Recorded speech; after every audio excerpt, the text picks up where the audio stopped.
Hello, everyone, and welcome to another episode of the Before I Go podcast. I have a question. How old were you when you learned that you were responsible for your own happiness? Think about it. I'll wait.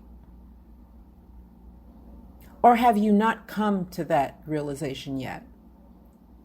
I heard somewhere, I cannot remember exactly where, but I remember listening to someone talk about happiness in relationships. And the speaker suggested that when you are in a relationship, that if you concentrate on making your partner happy and your partner concentrates on making you happy, then everyone is happy. The speaker went on to suggest that that is what true unconditional love is, making the other person happy. Interesting. Obviously, I'm no relationship expert, and if you like it, I love it. It just has not been my experience. And that's basically what this podcast is about, my experiences. See, my experiences have taught me that I am responsible for my happiness, and to put the burden of my happiness on someone else's shoulders causes nothing but anxiety, resentment, anger, disappointment, and grief. But maybe that's just me. I swear, ever since Tom Cruise told Renee Zellweger that she completed him, we have been looking for someone to complete us as well.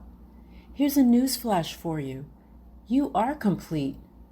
I want you to look in the mirror and repeat that to yourself every morning. I am complete. I am complete. I am complete. It is my feeling that when you enter a relationship with the expectation that the other person is going to make you so happy, then you have already messed up. Why? Because it's not their job to make you happy. The problem is that you're not happy, and the solution is to find out why and to take the proper steps to make yourself happy before you get into that relationship. In other words, if you're not happy on your own, then you will never be happy with someone else. All you'll do is transfer that unhappiness onto the other person, and the result will inevitably be two very unhappy people. Happiness is an inside job, which means it starts from within. Happiness is a choice. If I have learned nothing else during the pandemic, it is that. For a while, honestly, I chose to be miserable. I chose to overeat and not exercise. I chose to not only see the glass as half empty, but I saw that thing as completely empty. That was my choice. I realized, however, that that choice was not serving me. I choose differently now. I had to in order to get back my peace of mind. My motto is peace above all things. What does that look like for you? It is so easy to allow our happiness to be determined by our present circumstances. If it's raining outside, or if your car battery dies, or if your relationship ends, the automatic response may be unhappiness. But does it have to be? Don't get me wrong, I'm not saying that unpleasant circumstances should make you happy. That's not what I'm saying. What I'm saying is that you have the power to adjust your perspective in unpleasant circumstances. For example, it's raining outside, so I can't go for a run, but at least the lawn will get watered. My car battery died, but at least I learned a new skill and I know how to jumpstart the battery without another car being present. My relationship ended, but at least now I have the time to focus more on my own happiness. See how that works?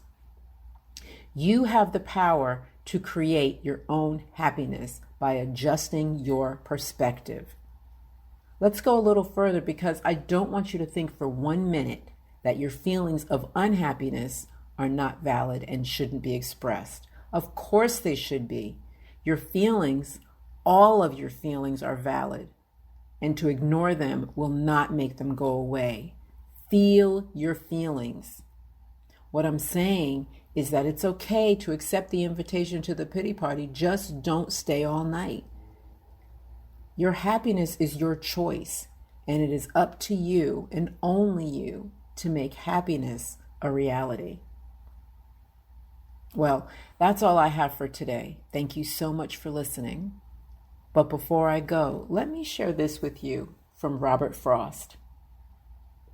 In 3 words, I can sum up everything I've learned about life. It goes on. I'll see you next time.